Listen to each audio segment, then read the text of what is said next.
Okay, welcome everyone, and thank you for joining. I'd like to convene this workshop meeting, and can we stand for the Pledge of Allegiance? Allegiance to the flag of the United States of America and to the republic for which it stands, one nation, under God, indivisible, with liberty and justice for all. Okay. So we have the comments, the reports from the Board of Education, and the correspondence. You want to hit the correspondence first? Do we have any correspondence? No, we'll do the correspondence at the business meeting. Okay. And then I believe the reports are all actually subsumed within the workshop agenda, Ms. Kowalski. Okay, great.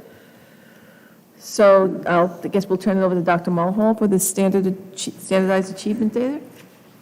Yes, thank you. Thank you for giving me the opportunity tonight to share our assessment results from the 2019-2020 school year. The Board of Education has set the district goal to provide excellence in every classroom to result in increased student achievement. Since the 3 through 8 assessments, as well as the Regents exams, were canceled last year, tonight's report will focus on advanced placement data. So as you know, the College Board made significant changes to their assessment program. And I just want to take a moment to thank Ms. Meehan and our advanced placement teachers who really did an outstanding job during the closure, communicating with each other and with our students so that as more information about the assessments came out, they could share that and students would feel as prepared as possible given the new circumstances, new test structures, and some of the new rules around it. Really, I think it went a long way to making people feel as comfortable as they could given the situation. Here you can see the list of exams that were offered or courses that were offered in the 2019-2020 school year. And for a small school, I think we do an extraordinary job of offering as many courses as possible. Last year was the first year of the capstone research course, which had been started several years before with the capstone seminar course. And so we were very excited both to finally be able to offer the research course, but also with our outstanding results, which I will get to in a moment. So this chart shows, you can see the blue bars give you the number of AP exams administered. Over the past 5 years, we've made consistent progress to ensure our passing rate meets and exceeds the county's. For the first time, we met our goal, exceeding the county average after 5 years of steady progress. So this is where I want like confetti and balloons. I mean, just to say, when we started out this whole idea of trying to improve our AP exams, and we all spoke about how we give so many AP exams because we really don't keep kids out from taking these AP exams. And we started that back in around 2015, and we said, how are we going to go do this? And at that point, we only had 42% of our students achieving a 3 or a higher. It's now up to 76%, which is an incredible increase. And I want to thank you, Dr. Mahal, for making sure that happened, and Dr. Seinfeld. So thank you. It's really been, I think a team effort in terms of every teacher and every student really taking the courses very seriously, families very intentional about the courses that they select, and teachers very intentional about figuring out the best way to prepare our students. And remember, the tests don't stay the same year after year. The College Board, yes, they made a lot of changes this year, but they also do major restructuring of exams periodically, and then it's our job to make sure that we aren't just keeping up, but we're staying ahead of that and students are prepared.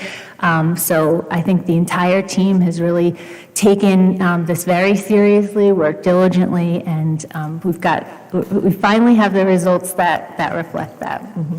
So students who attend Oyster Bay High School are more likely to take AP courses and more likely to score better than the county average. So how did we do that? And so I'd like to show you the data in a couple of different ways. So this slide and the next one show you the number of students passing by getting a 3 or higher. The breakdown is by exam, and the number of students earning a 3 or higher, along with the percentage earning a 3 or higher. And then if you see the green dot, that just shows that that number is above the county average. So you can see we had 93% for capstone research, as I mentioned earlier. And then here's are the results for the second half of the exams.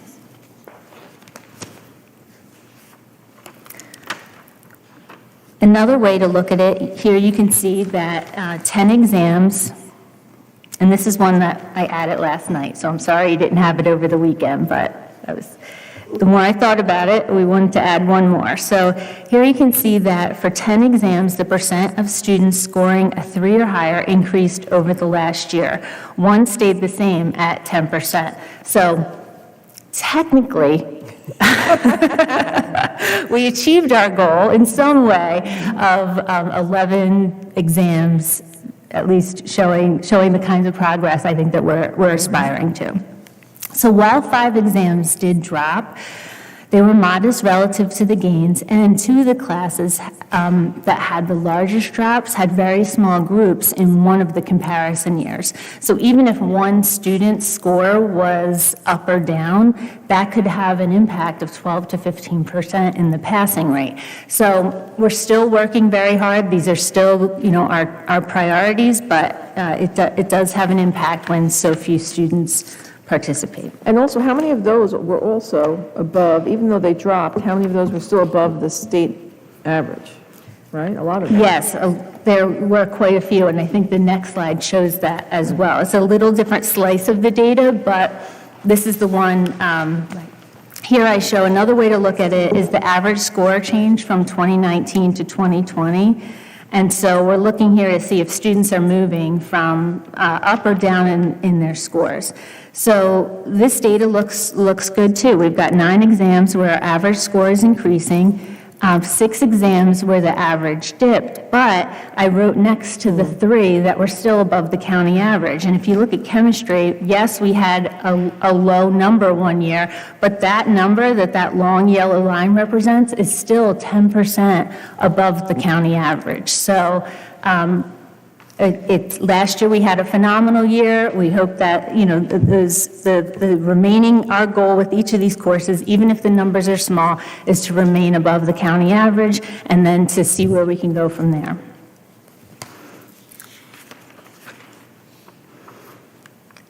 And then this chart kind of pulls it all together. So these bottom 2 green lines show you where we are now in terms of, this has been our goal all along, to catch up and to exceed the county average.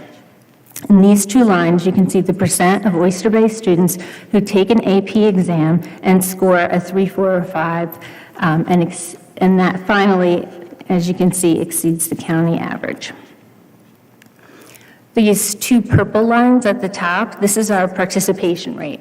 And so we still give far more exams than the county average. And when you put this together, you can see the net impact is with these 2 blue lines. In terms of our total enrollment, we have a higher proportion of students passing AP exams than your typical Nassau County high school. And so here, this is just like a summary data slide if you wanted to see it all in one place. And this is a reminder of our goals that have stayed consistent, 2019, 2020, 2021. We'll be looking to outperform the region in 13 exams and continue to work towards our participation rates and the results in our region's exams. I did just, I said I was going to do this, but I didn't do it. But I wish I could zoom in on those last 5 years and just like really look at the trajectory of that blue line. I think I might frame it and put it in my office.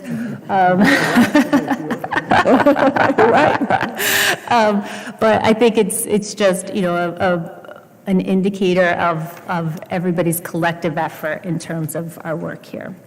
So the one thing I would like to ask of all of you is if you would, consider as we're moving forward, that we typically do a very brief portion of AP review sessions right before the AP exams that occur at night. And we do the same thing for our Regents exams. As we move through the different phases of our opening, one of the things that we had to do was to cut the class time down so that instead of having 42 minutes, we now have 36 minutes. It doesn't seem like a lot, but in our world as educators, we spend a lot of time talking about time on task. And every minute that you lose, the collective impact of that can sometimes be profound. So I wanted to ask you if you would consider supporting more of an earlier start to our review program and maybe a little bit more structured so that instead of, for lack of a better word, cramming it all towards the end, maybe it happens at night, every 2 weeks, starting much earlier in the year. It would again be optional for students, but it would give them more time focused on the content. If we see that it goes well with our AP students, we could consider doing the same for our Regents review program as well. Now, would that be live instruction or remote It instruction? would be remote. Remote. At this point, Right. No, that would make sense. To me, I would support that. Sure. Yes, I just want to thank you all again. And this is phenomenal, looking at these results, and absolutely support, more review classes and starting them earlier for our students. Let's keep this momentum going. thank Yeah, you. it's pretty incredible. It just shows you what a focus on an issue can do rather quickly and rather dramatically. This is John McAvoy. We should be saying that. Dr. Mahal, this is Darren Jabosi. First of all, incredible job. Thank you from all the district. I saw there's 17 AP course offerings for the calendar year. Do you know where that stands in relation, and I don't expect you to have it, I just wondered if you knew, compared to other districts? Is this a standard course offering? Are we offering more or less than maybe even private schools or other public schools that compare to ours? I was just curious. That's a great question. I don't have handy, like, a comparison to say other like schools, so other small schools. I think that considering, it's not just how many AP courses, but it's also the breadth of all of the courses. So for example, we have 2 AP physics classes. We also offer college physics, so you can get college credit, and we also offer a Regents physics class. So for being as small, we love physics in Oyster Bay, and we want every student to have access to an amazing physics course before they graduate. In order to do that, we've created a lot of variety in that one course, where in many places, there's probably only 1 or 2 options. But we can certainly do a little investigating and see how we compare to some of the other buildings that are of like size in Nassau County. I would just like to also jump in. First of all, I'd like to thank Dr. Mulhall for her incredibly hard work with our supervisors, our principals, and of course our teachers. Thank our students and families for taking the exam so very seriously and working so diligently, especially during such a challenging year. And Mr. Jabosi, this is Laura Seinfeld. Mr. Jabosi, to your point, we've had a couple of visits over the year to evaluate programs through the Tri-State Consortium, which is a consortium of high-performing school districts across New York, New Jersey, and Connecticut. And consistently, the feedback we have been given is how impressed they are with our offerings, especially for a small school. But we could certainly report back with the specifics compared to other neighboring schools, especially smaller schools. But it's something that we really pride ourselves on. And I'd just like to also take a moment to thank the board at this time, because every year we have asked you for permission to run courses that may be under the board guideline in terms of enrollment, and you have never said no to a course, especially an advanced placement course that you know is so important, even if it's only to a handful of students. So it really, to be cliche, it does take a village. So thank you. Great, Dr. thank you. Seinfeld. And Dr. Mulhall, Oh, go ahead. Go ahead, Marion. No, this is Mary Ann Santos. Dr. Mulhall, first of all, thank you very much for that. I know the work that went into that, and we appreciate it. In doing your analysis, could you also let us know how many districts offer IB classes? I'd be very interested to know, like, if neighboring districts were offering that. Hi. Todd? Todd Cronin. Dr. Mahal, great job. I mean, 17 courses, 10 of them are above the county average. There's 7 that are a little low. Obviously, And one stayed at 100%, so I we saw couldn't that, get any yes. better. So. as Mr. McAvoy stated, it was a job done, and you took it, and, it was great that we brought all these up. The other 7, what kind of an approach are you going to try to take to get those grades up now? I mean, the other 10 were great. You brought them up. They're very impressive. Like, what kind of approach do you think you're going to take to try to get the rest of them up? Well, every year we have certain systems in place. So first of all, the supervisors work with teachers to evaluate the data from the previous year to make some, determine together what kinds of adjustments need to be made. This year is a little bit trickier because, for example, in some of the history exams, our students typically do very well on the multiple choice section, but there was no multiple choice section. It was only the essay section. So we're kind of taking last year as part of the equation, and then also considering what we've learned from the analysis in previous years. We also use our assessments that are given throughout the year so that they are consistent and can give us important information about the kinds of shifts that we need to make so that students are prepared going forward. As you know, over the years, sometimes it's a little bit different depending on what the situation is. So a few years ago, many of you may remember that you supported us offering a mock AP exams on Saturdays because we felt like a lot of students, especially in some of those the first AP exams, they weren't really ever given the opportunity to sit for such a long and rigorous assessment. And then we used that data not just to impact the review that we were doing in the classes, but also in those AP review sessions. So even though we aren't giving last year we didn't give the Saturdays, we were still able to collect that data in assessments and reviews that we were doing with students so that we could really make sure that we're not reviewing information and spending more time on things that they've already mastered, but we can zero in on the things where they need a little bit more support.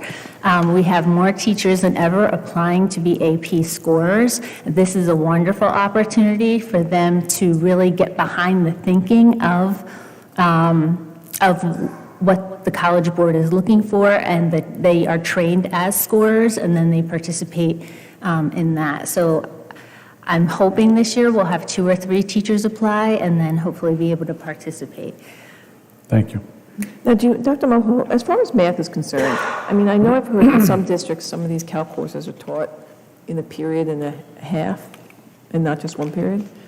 And, I mean, the amount of improvement that we've made in Calc AB is crazy. I remember when we first started looking at it, it was like 5% pass rate, and now it's all the way up to 62%. So it's been an incredible increase. Is there anything else, because math is so important, that we can do for calculus to help increase those scores? Thank you for asking that. The last 2 years, we did have a lab associated with Calc AB and BC. And so it didn't capture every student, but it captured many students. And so it was an every other day additional period. But this year, we were unable to fit that into the schedule. So that was a big loss. The other thing is we increased the number of the sections of AP Calculus. So in the past, we've only had 1 of each, and I believe we have 2 or 3. We have that many students. Yeah, we have like a whole teacher dedicated to AP Cal. So it's been incredible growth. But now our question, as with all of these, is we're thrilled that students are excited and want to take the most rigorous math courses available. How do we support them so that they can be successful? Well, I think because what you see with these kids, and it's only human nature, is that if they hear that these kids say, oh, you'll never be able to pass the AP Calc exam, they're not going to want to take it. When they see that these kids are passing and they're getting good grades, more are going to want to sign up. And I think that says a lot for what you've done. I'm just worried about missing that lab now in that class. If there's anything else we can do, any extra sessions, any extra, I mean, if you can come up with any ideas for that. Okay. Thank you. Anything else? Thank you again, Dr. Mulhall. Wait, and th- I think John had something to say? I'm going to do the academic. Okay, sure. So, did you? We were on the same page. Oh, you were, okay. Okay, so the next is, so we have a bunch of these committees that we created that have board members, administrators, sometimes community members on it. One of them is the academic committee, and John is going to give us an update on what's happened in that the last few weeks. Thank you, Ms. Kowalski. This is John McAvoy. The committee's goal is to take various measures to increase our academic performance and ratings, things including test scores. So it's a variety of things we look at. The first topic we looked at our last meeting was, again, our ratings from the various rating sites. I know we had one issue where our 7th and 8th grade students were inadvertently counted among a test-taking cohort. Dr. Mulhall, were we able to communicate with that website and Grade correct schools? that at all, or where are we with that? It is on my list for tomorrow. Well, this is what I'll do. I know we were going to focus on this month.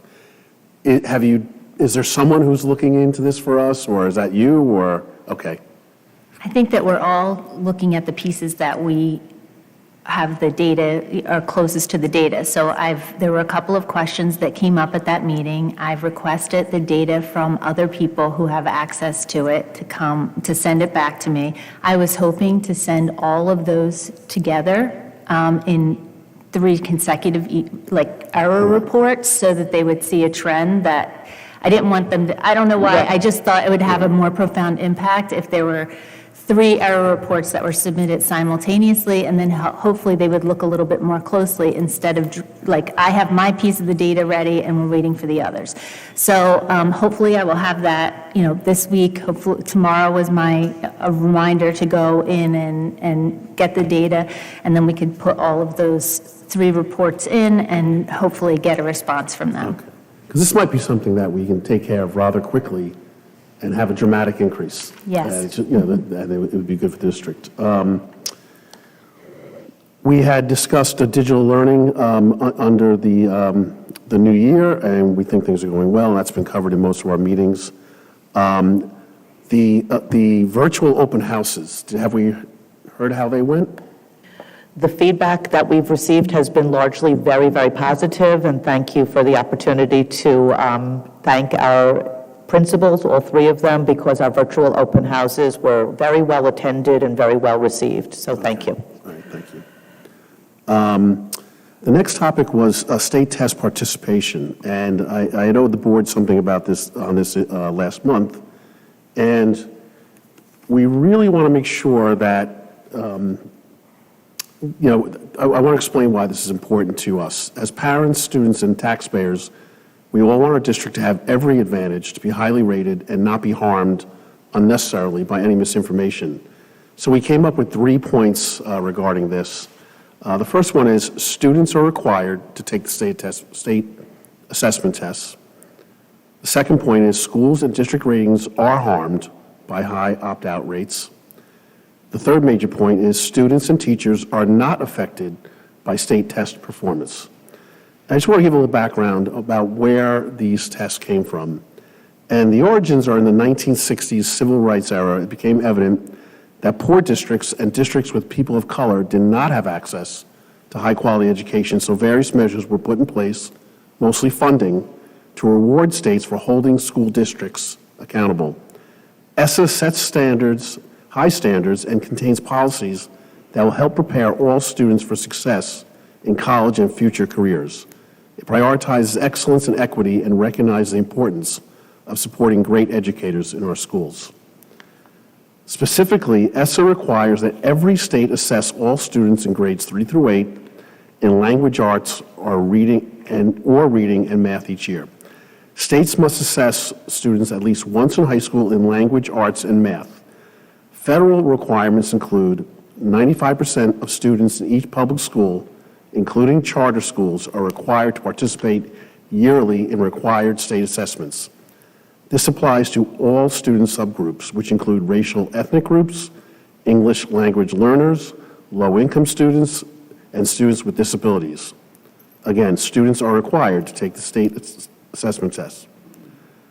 The second point, schools and district ratings are harmed by high opt-out rates. Specifically, schools may not be recognized as reward schools or blue ribbon schools if they fail to meet the 95% participation rate requirements. Participation or lack of participation in ELA, math, and science assessments may affect the school's composite achievement level and progress level. These are all tests, which could in turn affect a school or district's accountability status. When more than 5% of continuously enrolled students in an accountability group do not participate, a subgroup's weighted average achievement index decreases. In some cases, this can result in an accountability group receiving a lower composite achievement level. In addition, schools may not be removed from priority, focus, or receivership status unless the schools have met the 95% participation requirement for all groups of students for which the school is accountable for the ELA and math results. Again, schools and district ratings are harmed by high opt-out rates. And the third major point, students and teachers are not affected by state test performance. These are not high-stakes tests for the students and teachers, and we need to retire that term. The students and teachers are not affected by state test performance. Thanks. Thank you, John. Those were good points. And, that opt-out message, I hope it's dying in the community, that people think that they should just opt out because these tests are too long. The tests are made shorter. It's very important to our school district because anyone who does not take a test is averaged in as a 0. And that lowers our overall score. That also directly impacts all of these ratings. Whether you look on niche, whether you look on great schools, they all look at these test scores and the percentage taken. And if you actually look at some of the higher performing districts, they have a less percentage opt-out rate than we do. So automatically their scores are higher. So it's just so important that we have all of our kids and we reach that 95% level of kids taking exams. Dr. Mulhart, what is our opt-out rate? It had decreased for the prior year. Last year, there were no tests. It had gone to about 15%, which was drastically reduced. We were moving in the right direction, and we had a number of conversations and communication, very similar to what Mr. McAvoy shared. And I really do believe that, just one of the measures we took was we had an administrator call every family who the child hadn't taken the test just to help understand the exact points that Mr. McAvoy and that we have made, but on a one-to-one basis. And people said, oh, I really did not know that. Thank you for the opportunity. So we are cautiously optimistic about this spring that, first of all, the tests will be given this year and that 95 or more % of our students will participate. So will we start informing parents about the schools that were listed last year as targeted schools because their opt-out rates were too high, the fact that we weren't on the targeted school list but will be at a 15%? If our opt-out rate doesn't change, the direct impact of being a targeted school, and could we list that very clearly for the parents and distribute that in the communication soon? We could. And repeat it, through the course of the year? We could. I think it makes more sense as we get a little closer to the exams. And I just wanted to share, I believe I mentioned this to Ms. Kowalski and Ms. Castro-Giovanni today, that today was actually the New York State Superintendent Conference in Saratoga, but held virtually this year. And the interim commissioner, Rosa, did indicate that it is not that they'll be discussing the state testing at the next Board of Regents meeting, which I believe is August 18th and 19th, or August 17th and 18th, and the topic of state tests, because I think you saw I included this in a board packet a week or so ago, is that they'd be required to be administered in school, and the challenges related to schools that have hybrid and/or digital learning and how to work that through at the state level. So I do agree with you to get that message out and to make sure people know that early. I think this is just a drop too early in the year, but I would agree that it needs to be a message that people hear early and often. Thank you. Okay, so our next committee is our reentry committee that's done a lot of work on opening our schools. And Ms. Santos, will you give us a summary on what's been going on there? Sure. Good evening, everyone. So just as a reminder, the reentry committee, the purpose of it was to create a plan to reopen our schools safely. And the plans had to be sent to the governor's office to ensure that the plans were approved so the school could move forward with their reopening.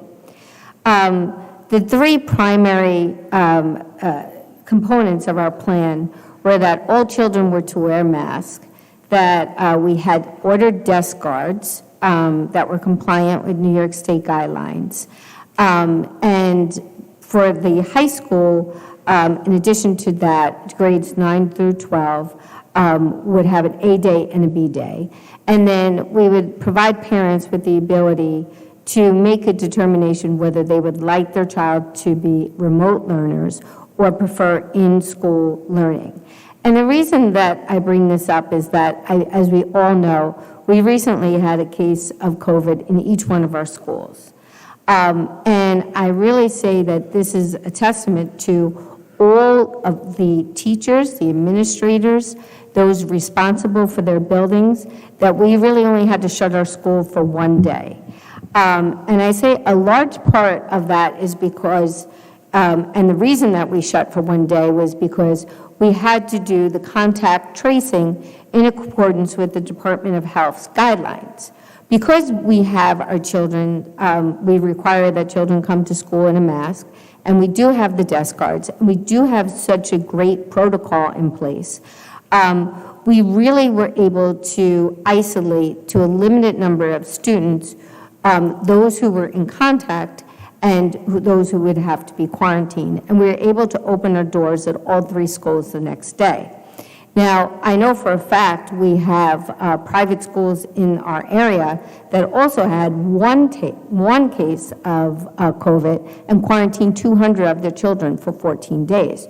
So I would say that these protocols that our reentry committee has put into place and all the hard work from our administration and our teachers and our parents and our students has allowed us to keep our doors open. We have synchronous learning going on in our classrooms. So when we did have to pivot to students being quarantined for that one day, the school being closed for that one day, I should say, it was really seamless. We were able to continue the learning, and we didn't lose a day of education. So again, I really think that that worked out very, very well. And part of this back-to-school experience, I think, we really, the synchronous learning is new to everybody, and we think our teachers have done a great job with it. We think our parents and students have done a wonderful job with it. I know myself when I passed by Roosevelt the other day, and I saw students having gym in a different way, as opposed to maybe team play. They were doing more of obstacle courses, and the kids were having a good time, and the music was going, and they were just all happy to be together, even though being together looks a little bit different. We also think that part of the success of us being able to bring our students back to school is the low density on the buses. And I know that, we've had questions from some parents in the private schools to why our buses are running so empty. And it's really a testament to our parents. They should be packed, but they're willing to volunteer and take their kids to school to help us get everybody to school safely. And quite honestly, we're not sure how we would do it without the volunteers. So we thank our parents, we thank our teachers, and we thank our staff.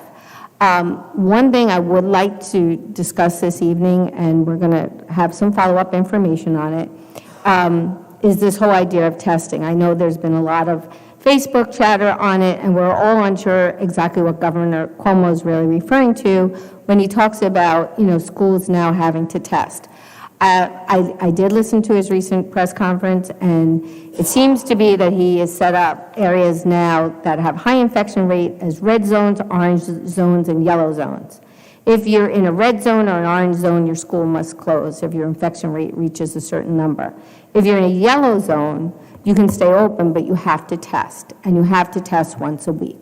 So I guess the question that we're going to have to follow up with is exactly what would happen if we were in a yellow zone, and would we be prepared for testing? This is all new territory, but we're certainly going to follow up on that question. Yeah, thank you, Mrs. Santos. Laura Seinfeld. So as Mrs. Santos knows, because I know how seriously she took her position as one of the board members on the reentry committee, has read all of the guidance. The guidance right now not only doesn't require the testing, it suggests that it is not the school's responsibility, that it is local health facilities. So I have been in touch with our attorney, and we could certainly discuss it in our next executive session to get the legal advice. But right now, the guidance from the State Department of Health does not require that testing. As a matter of fact, as you know, the wording is that it suggests that we do not test, but that we refer to other medical facilities in the area if and when there are symptoms or any positive cases and possible contact. So it's definitely something we'll have to follow up on, but what Governor Cuomo said today, because I listened and saw the slides as well, does not match the current guidance that we are to follow.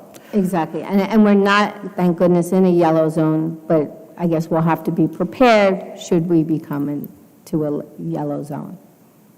And it's also to point out that I think these students in school are safer being in school with all this PPE and the barriers than what's happening in some of these other school districts where the virus is coming in from large parties that parents are holding outside or contact outside. So I think we have to thank our parents also for being instrumental in keeping our students in school and keeping them safe while they're not here and not bringing the virus into the school. So. Yeah, and Mrs. Kowalski, just to point out that to any families listening, that continued cooperation outside of school is so critical to keep us open and to keep the spread in the community. If there is an isolated case, to keep it just at that, as isolated. And so I can't tell you how proud I am of our students and also, of course, of our staff and the work that they've done this year. In terms of pivoting to a remote environment all day and changes along the way in terms of when students do need to quarantine, and we provide that instruction. We will be sending out information to families well in advance of the end of the first quarter to get families to let us know, please, if they are interested for the second quarter in changing from their current either all remote to in or vice versa, because we want to plan accordingly for that. So, Mrs. Santos, I think you really summed it up well, our planning and incredible hard work over the summer. Thank you also to Mr. Girbossi and Mr. Cronin, who served on that committee. I think I'm really, really proud of the opening, and I just hope that everybody continues to stay safe and healthy outside of school so that we can remain open and safe and healthy and learning inside of school. So thank you.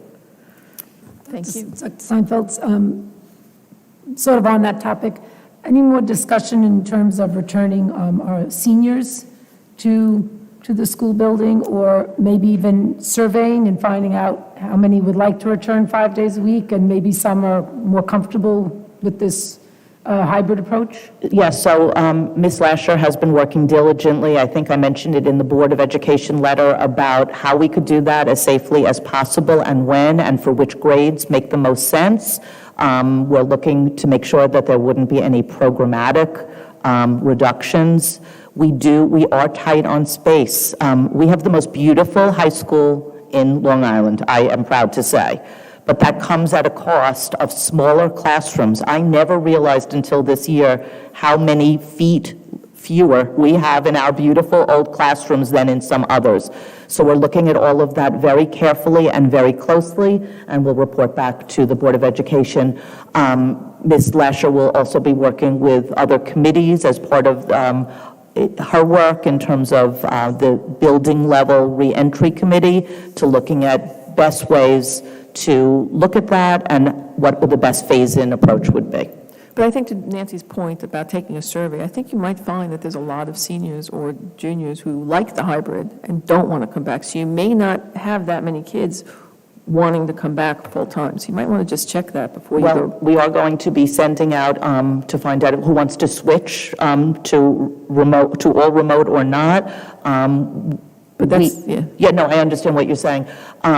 There are a number of issues that are being worked through at the building level around student attendance and fidelity to the choice. So we have to talk more about what would make sense if we could, in order to best meet our students' academic and social needs. So right now, we've been very flexible in terms of students' attendance. If they can't come in or on a given day, but we really do need to follow our Board of Education attendance policy and make sure that students are following the plan that's put in place. Right, but that's not the issue is if we want to bring in as many seniors as possible, right, who want to come in, right? Why don't we look and see who would like to come in? Because you may find that you only need 5 more kids that want to come in out of the whole class. The others would prefer the hybrid every other day, and you might not be much of a change. Yeah. We are looking at other grades as well. I will share with you that, there are obviously needs of seniors in terms of their experience and their last year here. There are also academic needs at other grade levels, so we're trying to look at a holistic approach. And I think you'll also see that as we move into this next phase, we have a lot of programs in place. I'm sure you saw as you walked into this beautiful library, our clubs and activities going on. As you see on tonight's agenda, I'd like to thank Mr. Trentowski for putting together a robust proposal for an intramural program. So we are looking at ways to have more students involved beyond the school day. But I hear your feedback, and I will discuss it with Ms. Lasher again tomorrow. I think there might Thank be you. a value to this is Nancy Castrogiovanni, a value to surveying the students, to Mrs. Kowalski's point, and they would have to commit, but I think there's some students that just learn better in the classroom with their teacher 5 days a week, and I think there's some other, and that's great, and I think there are some other students that have adjusted well to the hybrid and may want to continue doing it, but I would hate to find out that it was really just a small number that wanted to come in every day, and we never even investigated it, and it really is impacting their learning, because I think there are some kids that physically like to be here and see their teacher live every day.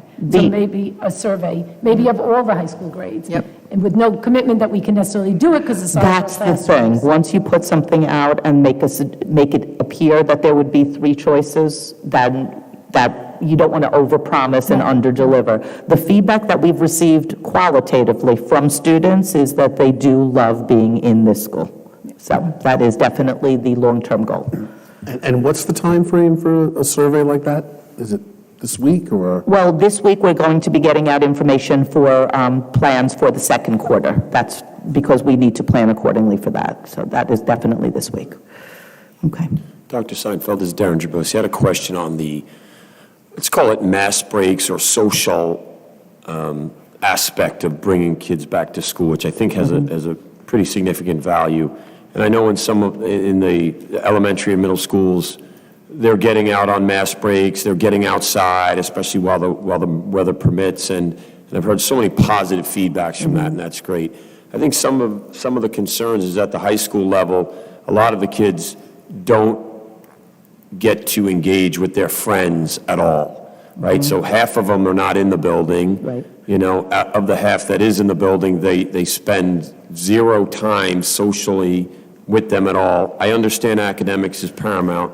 Is there any way to incorporate either lunch outside? I know Mrs. Santos has said this in the past, or some other way to incorporate social activity while staying safe, while the weather permits, without impacting education. Specifically at the high school level? Yes. Yeah, I think that's a really great point, and that really is something that the building administration has been working really hard on. I also believe that you know that there is at least one coffee with the principal coming up, so I would encourage families to join and to bring up that type of concern. I think it's the perfect time to collaboratively discuss the best ways for socialization within the constraints that we have and keeping everybody safe. Because it's all about mitigating the risk, but how can we, I think what I'm hearing you say is, how can our learning experience for our students be as joyful as possible, but still safe? Correct. So, Thank you. thank you. Okay, Community Book Club, Dr. Seinfeld. So I think the Board of Education is aware, and I know many members of the community are aware, that I am still a recovering high school English teacher. So in each of my roles through my administrative career, I've kept some piece of being an English teacher as part of my job, no matter what it is, and I've always tried to incorporate the importance of literacy and reading into my work. And so every single fall and spring, we have had a community book club that has met and that I've co-hosted and co-facilitated with the current high school student council president at the high school. And even in the spring, during our closure, we did, Erica Duke and I did facilitate an online book club together remotely. So I'm sad to say, and it's probably one of the hardest parts about leaving, because I love this so much, and I think you know how much I adore this learning community so much, and so I'm going to give you guys the guilt trip here. I want you to join this one. I want this Board of Education to come join and read the book, The First Rule of Punk. I always pick young adult novels, or actually I've used nonfiction as well, because I want it to be as attainable as possible to students in grades Vernon as well, in Vernon School in grades 3 to 6 and up.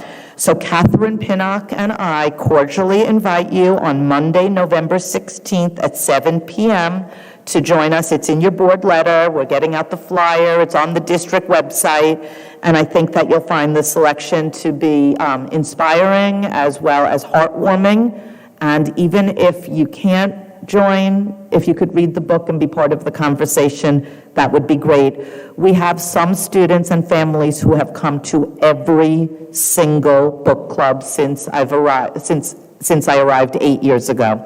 So thank you for the opportunity to continue to be an English teacher, even as your superintendent. Thank you, Mrs. Kowalski. Okay, thank you. And you said that was at 7 p.m.? Yes. Okay, great. where And can if we- you, I do have some hard copies, they are available online also, but if you would like a hard copy, let me know. I did order some extra. Okay, great. Okay, personnel actions. Resolved upon the recommendation of the superintendent of schools, the Board of Education of the Oyster Bay East Norwich Central School District hereby approves the following professional personnel and civil service personnel resolutions as listed, and it goes all the way to page 7. Do I have a motion? Do I have a second? Second. Any discussion? Yes. Loud enough. The extra time for the nurses, that's built in for COVID, correct? This is related to extended year for students with disabilities, and it would be separate and apart from the other work for COVID. Okay, but we don't need that for Roosevelt? No, there are no students in that program at the school. Okay, thank you. You're welcome. This is Nancy Castigiovanni. So the extracurricular clubs, have they started running yet? And are they running a full year? Yes? Yes. All the clubs have started running? I know many of them have already set up their Google Classrooms where they'll be sharing information, so whether everyone had their first meeting yet, we can check back with Mr. Leach and let you know that, but yes, they're all in the works. And I'm not sure, but so in the intramural program, golf specifically, we'll get an answer whether that's available. If not, those students could move to some other activity? Yes, we are so excited that over 100 students here at the high school have expressed interest that they're going to participate in the intramural program, and I will follow up with Mr. Trentowski either right after this meeting or first thing in the morning to ensure that any students who wanted golf could choose another activity if the course is not available. Does that hold true for every intramural sport we're offering? Like, if a child wants to play, they can? Like, Yes. It's not going to be closed out? Nobody will be turned away, and we are actually up to 130 students. So starting tomorrow, after school, we are going to see students safely participating in an extra, I'm just so excited about it, to see them beyond the school day, being with their friends and being fit, and I thank the board for supporting this, and I thank Mr. Trentowski for putting together the proposal. You sure there's no cap on it, like for example, for tennis, for social distancing reasons? Well, all social distancing will have to be enforced in terms of the distancing, which is, as you know, governed by the state, but we are not having cuts, if you will. Students would be rotated, and that's why we're doing the half and half. So is Nassau County the only county not running sports? Is Suffolk has decided as well? Suffolk is not, as well as Putnam County, I believe, several other counties upstate as well. I don't think several, to be honest. So just so the community knows, you know, Yes. Mary Ann Santos speaking, that the Board of Education has posted a letter to our website that we wrote to Section 8, basically disagreeing with the determination that we should not be participating in sports, and that it really puts our children at a disadvantage, and it's very disappointing that Section 8 has decided to do nothing and completely failed our children. So I'm very happy that we're putting intramurals in place, but it is very disappointing that Section 8 did not figure out a way to support sports for children in Nassau County when the infection rate is as low as it is. And if any community members are interested in the letters that have been sent, they are posted to the Board of Education link on the district website. Dr. Steinfeld, for the clubs, Yes. where can the students find the specific times, contact information, et cetera, for a club? Everything is on the district website, and if you take a look at the bulletin board outside, that's prominently displayed for the students to see. It shows all of that information. We have a club handbook that includes all of that information that is being finalized. Any other discussion? All in favor? Aye. All opposed? Motion carries. Business actions. Resolved upon the recommendation of the superintendent of schools, the Board of Education of the Oyster Bay East Norwich Central School District hereby approves the following business resolutions as listed. And that goes to the back of page 8. Do I have a motion? Second? Oh, second.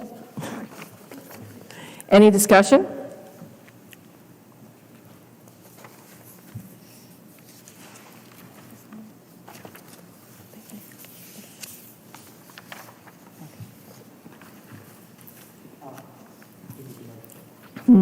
Yeah, there's no motion line. Yeah. Sorry, that's going to go to the middle of page 7.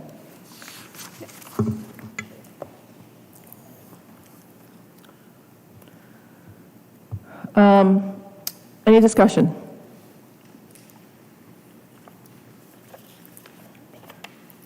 All in favor? Aye. All opposed? Motion carries. Special services, resolved upon the recommendation of the superintendent of schools, the Board of Education of the Oyster Bay East Norwich Central School District hereby approves the following special services resolutions as listed. That goes to the back of page 8. Do I have a motion? Motion? A second? Second. Second. Any discussion? All in favor? Oh, do you have discussion? Just a quick question. For formal academic recognition, have we put someone in charge of a academic hall of fame or a committee or? The answer is yes, and it's coming up. You'll see on the Board of Education calendar topic. We'll be discussing it at that meeting, so Okay. we're excited about that. Dr. Mulhall, have you good choice? Dr. Mulhall has a committee working on that. She delegated some responsibility, but she's still in charge. Thank you. Thank you for the reminder and the question. All in favor? Aye. Aye. All opposed? Okay, motion carries. New business. Resolved upon the recommendation of the superintendent of schools, the Board of Education of the Oyster Bay East Norwich Central School District hereby approves the following new business resolutions as listed. And that goes to the back of page 9. Do I have a motion? So moved. Second? Second. Any discussion? Is everyone okay with the district goals? Yes.